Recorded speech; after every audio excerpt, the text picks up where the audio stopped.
Saudara-saudara, shalom. Sekali lagi shalom. Masa depan sungguh ada dan harapanmu tidak akan hilang. Kita mulai dari pertanyaan ini. Apa yang saudara pikirkan setiap kali mendengar masa depan? Setiap kali mendengar tentang harapan? Apa yang ada dalam pikiran saudara-saudara kalau tiba-tiba orang bertanya tentang masa depanmu? Renungkanlah sejenak. Saya coba menyimpulkan beberapa hal tentang masa depan. Satu, kita berharap sudah ada rumah. Kalau boleh rumah itu milik sendiri sudah, jangan lagi orang tua punya. Kalau boleh rumah itu lengkap dengan fasilitas dan kita nyaman di dalamnya. Itu harapan masa depan tentang rumah. Orang mulai cari-cari kira-kira rumah yang pas itu yang mana bikin dan seterusnya. Itu tentang rumah. Bagaimana soal umur? Oh, tentang masa depan kita lagi berpikir sekarang. Bagaimana kalau saya umur panjang? Kalau boleh 70, 80, 90. Kita rindu umur panjang. Bagaimana dengan makanan? Tentang makanan yang kita harapkan adalah sampai masa depan makanan kita itu sehat. 4 sehat, 5 sempurna. Paling tidak memenuhi standar-standar kesehatan. Ada daging, termasuk sei babi. Buah, biar kulit halus dan cerah. Harapan itu. Bagaimana dengan pakaian? Oh, tentang pakaian harapan saya adalah saya tetap harus pakai pakaian yang eco-mode.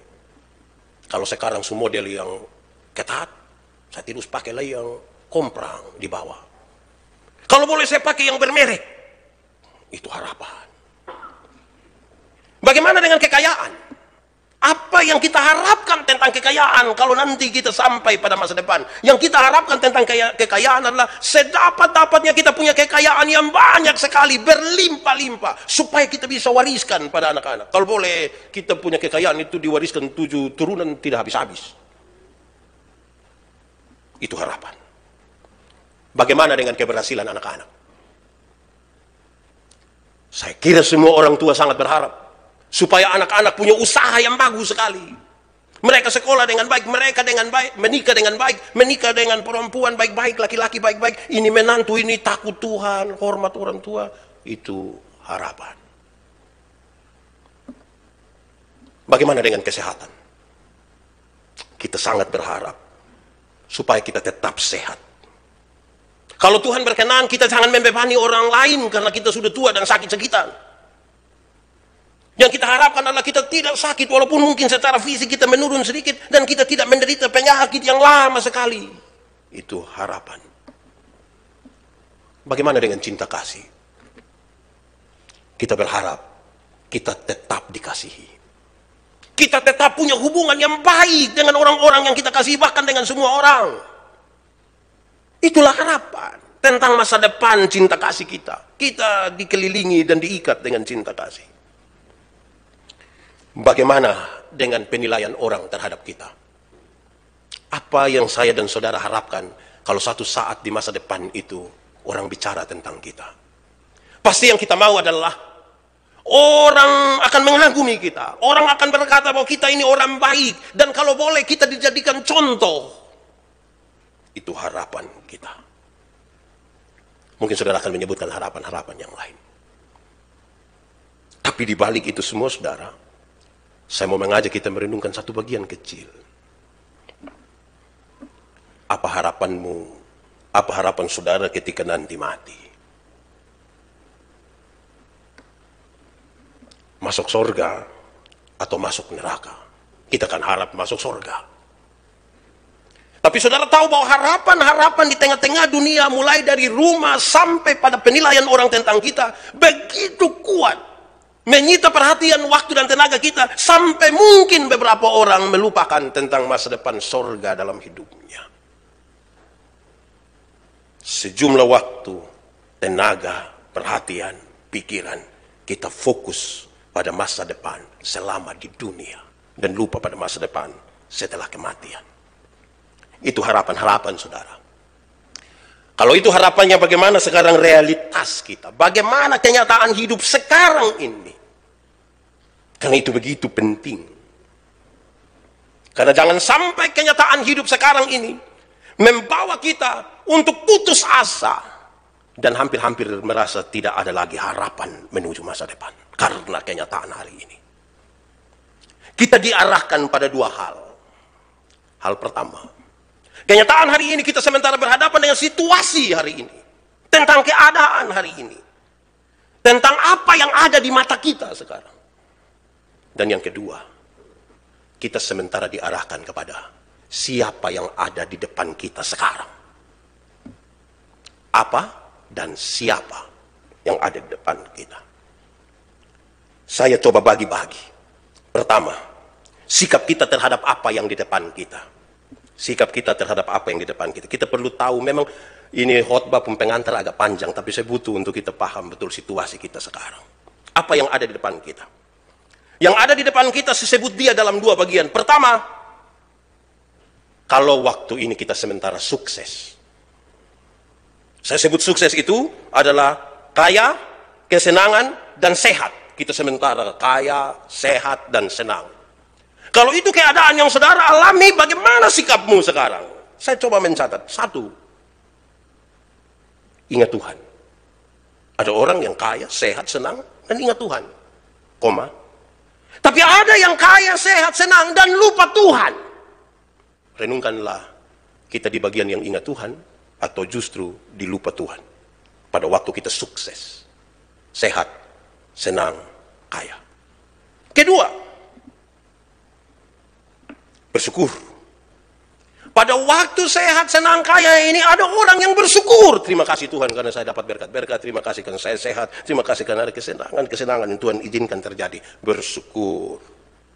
Koma. Tapi ada yang merasa belum puas. Belum mau bersyukur. Ini belum. Belum sampai target ini. Belum. Renungkanlah kita di bagian mana.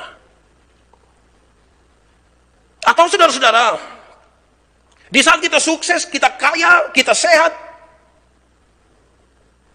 sikap kita adalah berhati sosial, berbagi dengan orang lain, mengambil bagian dalam penderitaan orang lain, koma. Atau justru kita tambah sakikir. Dulu masih biasa-biasa, masih berbagi, memulai kaya, mulai sakikir. Renungkanlah, kita di bagian mana. Itu situasi pertama. Waktu sukses, sehat, senang, kaya. Bagaimana kalau situasi hari ini adalah waktu kita gagal? Saat dimana kita gagal. Saya sebut miskin, susah, atau sakit. Saya sebutin sebagai sebuah kegagalan. Mulai kekayaan su hilang, sakit-sakitan lagi, tambah susah lagi. Bagaimana sikap kita? Bagaimana sikap kita? Saya mencatat, ada orang ingat Tuhan. Pada waktu dia gagal, dia ingat Tuhan. Oh Tuhan, saya gagal ini, begini, tapi Tuhan tolong saya. Dia masih ingat Tuhan. Koma. Atau justru dia tidak lagi ingat Tuhan. Dia kecewa terhadap Tuhan. Percaya Tuhan juga sama, saya kuson menolong apa-apa mah. Kuson menolong. Renungkanlah saudara, kita di bagian mana? Dalam kegagalan kita masih ingat Tuhan, atau justru sudah tidak ingat Tuhan lagi. Kalau teks ini kita baca dengan baik dari ayat 1 sampai ayat ke-35, dia kasih tahu, bahkan sejumlah orang lebih memilih untuk minum-minum. Saya pikiran kacau begini, lebih minum kok kesiang. Kedua, di saat kita gagal, masihkah kita bersyukur? Ada orang yang gagal bersyukur, aduh Tuhan, terima kasih karena kegagalan ini mengajarkan sesuatu. Saya bersyukur kan Tuhan kasih ingat saya jauh-jauh. Saya bersyukur. Koma. Atau justru kita cenderung menyalahkan. Menyalahkan itu saya bagi 3. 1, menyalahkan diri sendiri. Banyak orang ketika gagal dia kesal, dia pun diri terlalu banyak. Aduh coba itu hari saya jangan ambil ini keputusan. Coba itu hari kalau saya jangan buat ini tapi saya lakukan ini. Dia cenderung menyalahkan diri. Atau kemungkinan kita menyalahkan Tuhan. Tuhan di mana? Kenapa Tuhan tidak tolong saya? Padahal saya berseru Tuhan, dan seterusnya. Atau saudara-saudara, kita cenderung untuk menyalahkan orang lain. Saya jadi begini ini karena dia ini. Saya jadi susah ini karena dia. Karena ini, karena saya tidak mau salah. Ini kesalahan, ini keadaan gagal terjadi karena orang lain dan bukan karena saya. Renungkanlah, kita di bagian mana. Ini realitas kita. Atau ketiga, saudara, pada waktu kita gagal, mungkinkah ada di antara kita yang memilih mati saja? Lebih baik saya mati. Lebih baik kita pisah. Ini sudah tidak bisa diperjuangkan lagi, untuk apa kita sama-sama. Renungkanlah. Atau keempat, saudara, di saat kita gagal, apakah kita hanya pikir diri kita sendiri? Atau kita masih juga berpikir tentang orang lain? Pikir tentang diri saja, atau kita masih pikir tentang orang lain? Renungkanlah. Itu realitas kita. Dapat dulu sesuatu dari hal-hal itu. Saya di bagian mana? Itu pertama, tentang apa yang kita hadapi. Yang kedua, kalau keadaan hari ini kita lagi berhadapan dengan siapa? Siapa yang kita hadapi? Saya coba bagi dua. Pertama, bagaimana sikap kita kalau kita sementara berhadapan dengan orang yang sukses? Yang sukses. Yang kedua, orang yang gagal. Tapi yang pertama, bagaimana sikap kita ketika kita sementara ada sama-sama dengan orang yang sukses? Kita punya pengalaman dan kita punya jawaban masing-masing, tapi saya ingin sampaikan bahwa ketika berhadapan dengan orang sukses, saya sebut sukses ini dengan catatan, ini orang ini memiliki segalanya. Dia sukses, punya segala sesuatu. Sikap kita bagaimana? Satu, hormat sekali. Ini orang sukses, kita butuh hormat ya. Ini orang sukses, hormat. Kedua, sangat peduli dengan ini orang sukses. Kita peduli. Dia batok, kita yang pikiran, aduh, orang sukses batok. Kita butuh, ini sukses ini. Kita peduli dan dia pun, kan dia orang sukses. Ketiga, atau kita biasa-biasa saja. Pak sukses, saya biar tidak sukses, tapi Pak tidak kasih makan saya. Masing-masing urus diri sendiri. Pak sapa, saya sapa. Itu sikap kita terhadap orang-orang sukses yang hari ini ada di depan kita. Atau mencari jalan untuk kerjasama. Cari jalan untuk kerjasama. Kalau dia sukses begini, saya kira pas dengan saya ini. Kita butuh kerjasama ini. Bagus ini. Sikap kita. Berikut. Sikap kita adalah bersaing. Nah, saya cuma berusaha. Bersaing. Kalau dia bisa, pasti saya juga bisa. Tapi bersaing itu ada dua. Bisa bersaing sehat, dan juga bisa bersaing tidak sehat. Bersaing sehat itu yang kalau dia usaha, saya juga usaha. Bersaing tidak sehat itu ya suanggi. Atau sikap kita yang terakhir adalah berhadapan dengan orang sukses, orang yang memiliki segalanya, sikap kita adalah iri hati. Renungkan saja, itu realitas kita. Kita di bagian mana? Renungkan saja. Yang kedua, saudara-saudara, bagaimana kalau yang di hadapan kita saat ini adalah orang yang gagal?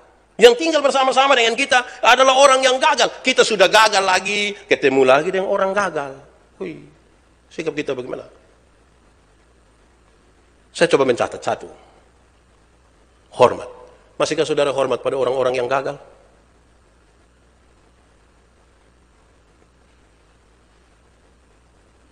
Hormat. Kedua, mungkin saja kita tidak hormati dia. Sudah gagal. Hormat dia buta. Atau sikap yang ketiga, biasa-biasa saja. Sudah teh. Dia gagal, saya juga gagal. Tinggal masing-masing urus diri sendiri. Yang keempat, kita tidak peduli sama sekali dengan dia.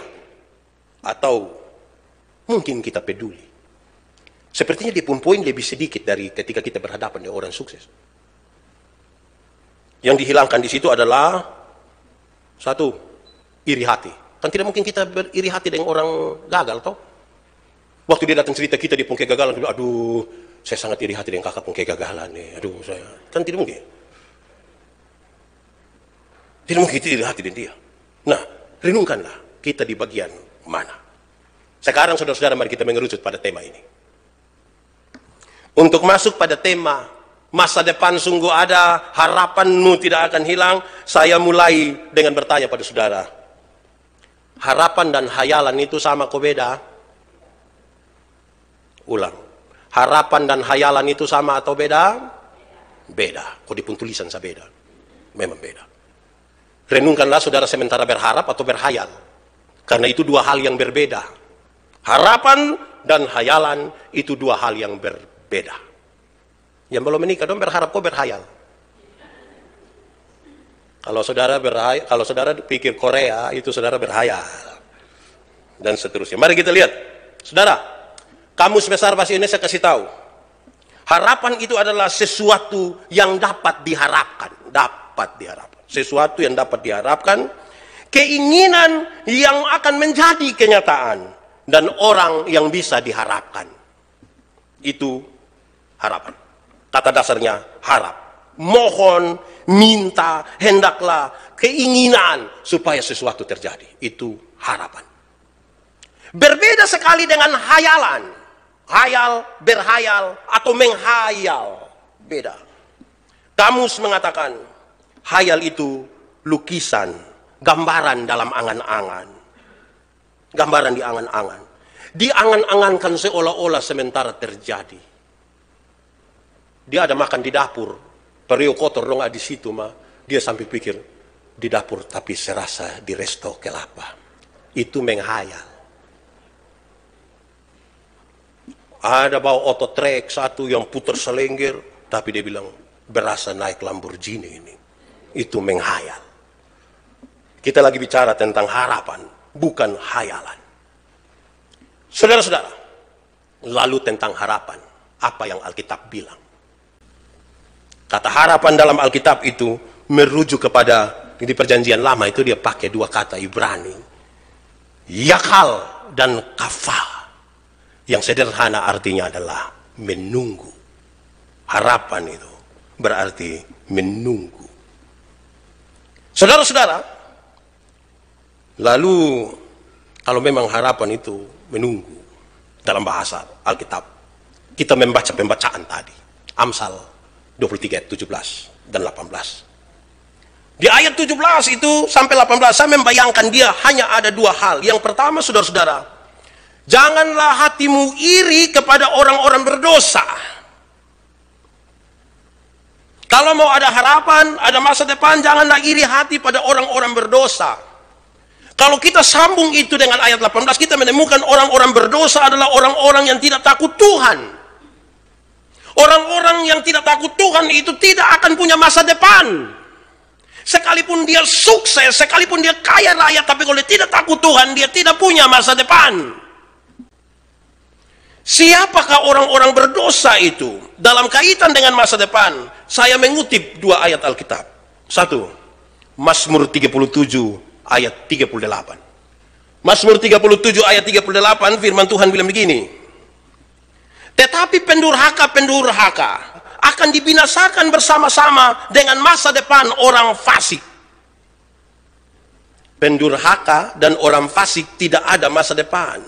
Saya cari di kamus. Apa itu pendurhaka? Pendurhaka adalah orang yang ingkar janji kepada Tuhan. Orang yang ingkar janji kepada orang tua. Orang yang melawan dan memberontak. Itulah pendurhaka. Jangan iri kepada mereka. Sekalipun mereka sukses, jangan iri kepada mereka. Mereka tidak ada masa depan.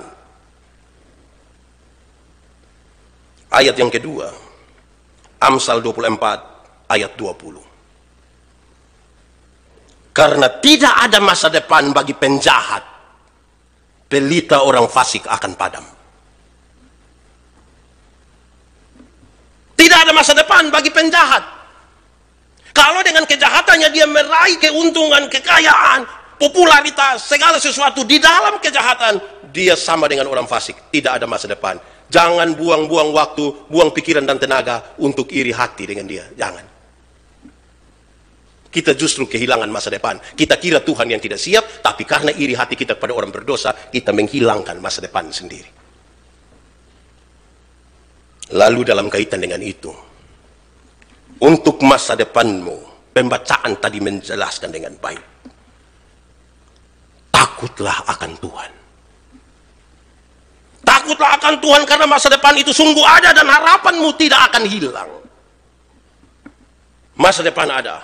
Harapan tidak akan hilang kalau kita takut akan Tuhan.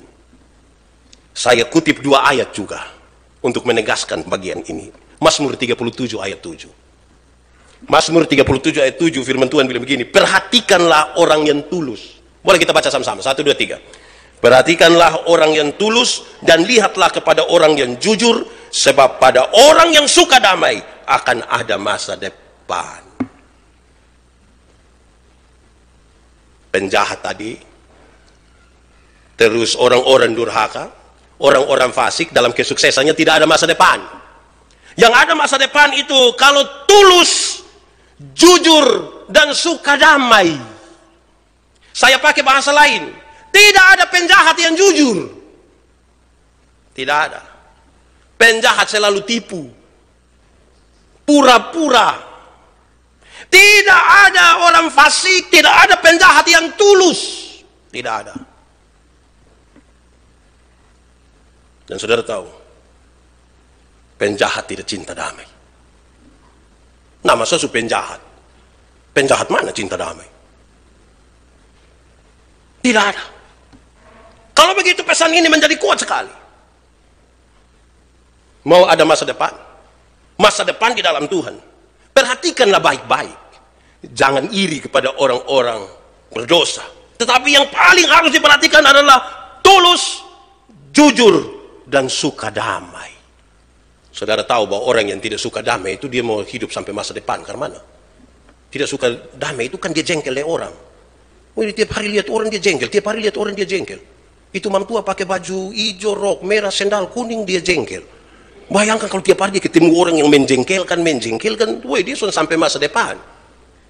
Dia sampai cepat-cepat di muka sini. Perhatikanlah itu. Saudara-saudara, dengan demikian, apa yang mau kita bawa pulang hari ini? Kaitan dengan tema ini. Kan kita akan menggumuli ini dalam perjalanan bergereja kita, kira-kira 1 tahun.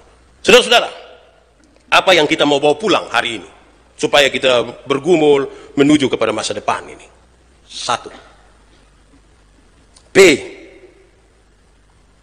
Percaya dan berdoa. Itu P pertama. Sama-sama ucap 1, 2, 3. Percaya dan berdoa. Mau ada masa depan di dalam Tuhan itu mesti mulai dengan percaya dan berdoa. Tapi saudara ada di kelompok mana? Karena menyangkut percaya dan berdoa itu ada 2. Ada 4. 1. Ada orang yang memang sungguh-sungguh percaya dan sungguh-sungguh berdoa. Sungguh-sungguh percaya dan sungguh-sungguh berdoa. Tapi yang kedua, ada yang percaya sekali tapi tidak berdoa. Dia ikut nama percaya, berdoa tidak. Atau yang ketiga, berdoa tapi tidak percaya. Ada berdoa terus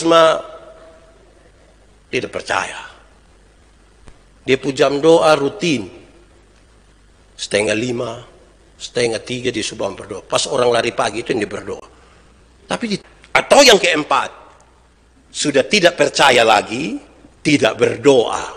Oh itu memang ngeri. Mau ada masa depan di dalam Tuhan itu, P pertama apa? Percaya dan berdoa. Apa yang kita percaya? Yang kita percaya ada 2. Pertama, percaya bahwa Yesus itu siap surga bagi saya. Saya percaya itu. Jadi saya tidak akan tersesat. Kalau saya mati, saya pasti masuk surga. Saya percaya itu karena Yesus berkorban bagi saya. Amin. Tapi yang kedua, saya percaya bahwa rancangan Tuhan itu lebih baik dari apa yang saya rancangkan. Supaya ketika saya berdoa untuk mengambil keputusan masuk pada rencana Tuhan yang indah itu buat saya. Padahal mungkin tidak sesuai dengan apa yang saya mau. Percaya dan berdoa. Renungkan baik-baik kalau mau ada masa depan ini. Karena kehidupan ini sulit kita prediksi di perjalanan sekarang. Tapi percaya dan berdoa menolong kita. Tapi saudara-saudara, saya ingin ingatkan kita bahwa ini data tidak valid. Tapi saya kira di atas 50% orang-orang yang pernah tinggal di asrama pasti pernah mengalami ini. Dia ada berdoa makan siang, dia pun tangan tutup dia pun ikan. Dia doa sama dia takut ada yang sorong. Kita memang tinggal di asrama, itu tangan dong pun cepat. Pernah rasa begitu? Atau memang saudara yang sorong tangan? Itu tidak tahu dia masuk di bagian mana. Berdoa sama kurang percaya. Tuhan, saya berdoa makan, tapi tolong supaya jaga tangan-tangan yang ingin mengambil sapu ikan. Kalau bisa Tuhan kuti patah di pujari. Wah, itu juga bermasalah. Saudara-saudara, percaya dan berdoa itu hal yang penting bagi orang-orang yang mengaku ikut Tuhan. Saudara lihat, saya tidak berkhotbah hari ini untuk bilang pada saudara, kalau begitu tidak usah ada investasi untuk masa depan, tidak boleh ikut asuransi. Saya tidak berkhotbah begitu. Lakukanlah itu, lakukanlah terus. Tapi lakukan itu tanpa percaya dan berdoa, kita tidak sementara membangun sebuah masa depan.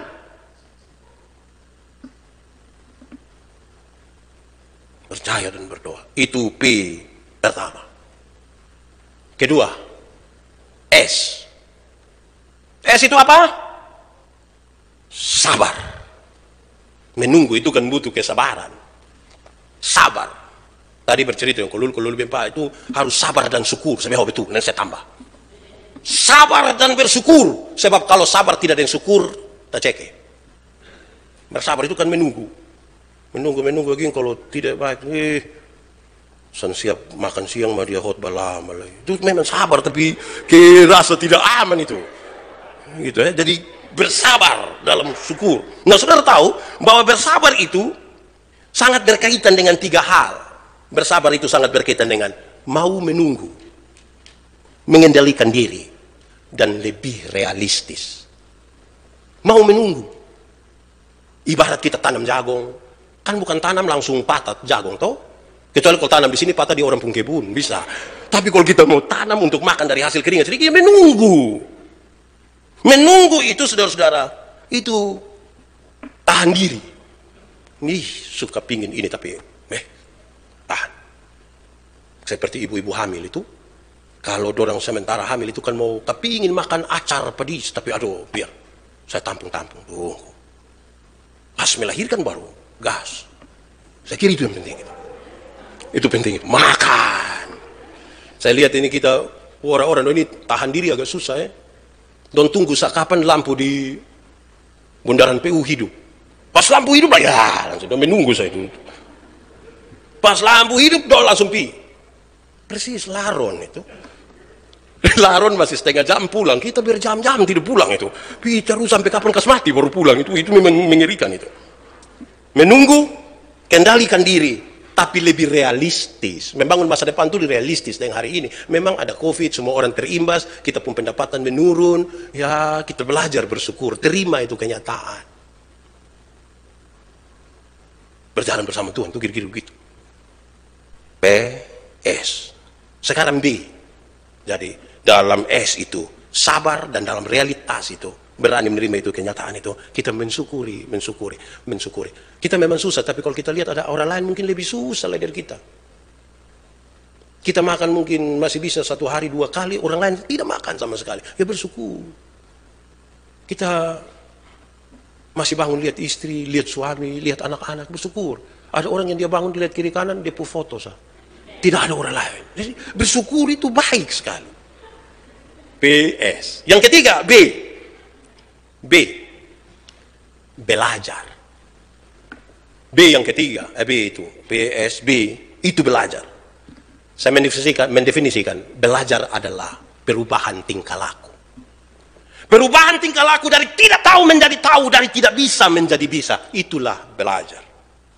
Belajar itu sesuatu aktivitas yang terus menerus tanpa henti. Menuju masa depan itu perlu belajar.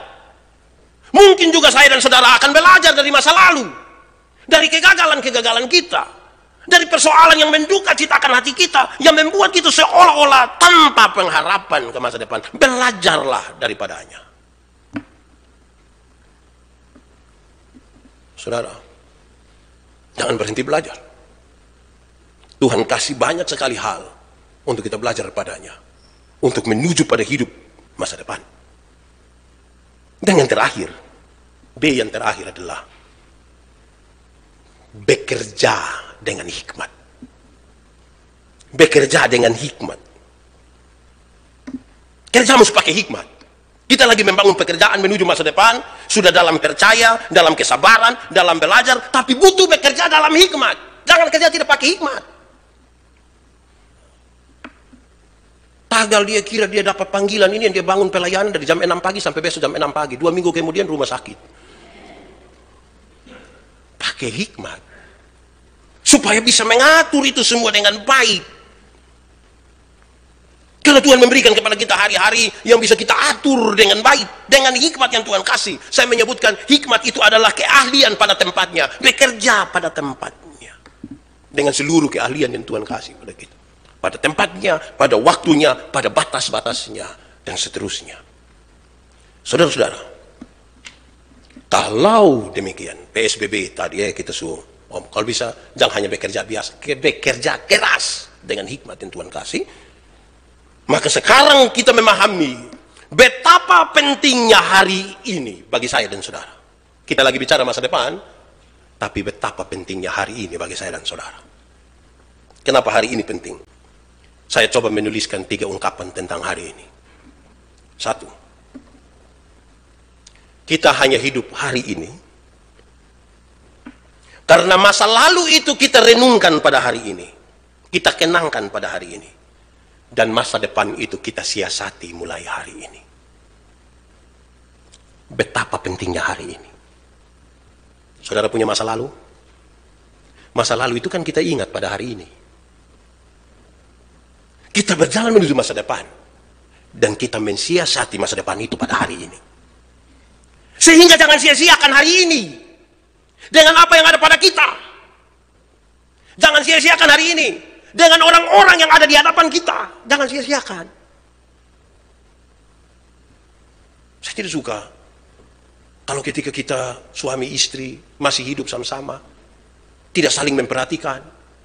Tapi ketika satu mati dulu, baru pas tamu datang dia sengaja, aduh, tarik kesempatan hidup, tidak saling memperhatikan. Sekarang sudah mati, drama. Hari ini, di mana kita hidup hari ini begitu penting. Kita ada di hari ini untuk mengenang itu kemarin itu, tapi untuk mensiasati sesuatu di masa depan. Kedua, betapa pentingnya hari ini. Kepada siapa kita berharap dan untuk apa kita menunggu hari ini. Saudara harus pastikan hari ini saudara bersandar pada siapa hari ini dalam perjalanan menuju masa depan. Hari ini saudara bersandar di siapa? Jangan sampai kita lagi bersandar pada tempat yang salah. Pastikan hari ini kita bersandar di siapa? Di Tuhan kok? Di pendeta kok? Di siapa? Saya pernah bilang pada saudara, jangan sampai orang datang kok kasih tahu, aduh, saya dan saya punya suami ada masalah ini, itu boleh ini di sini boleh. Sedikit saya, wah itu sandar salah itu. Kepada siapa kita bersandar? Dan untuk apa kita menunggu? Yang kita menunggu hari ini untuk mencapai sesuatu, menunggu untuk mendapatkan sesuatu, apa yang kita tunggu?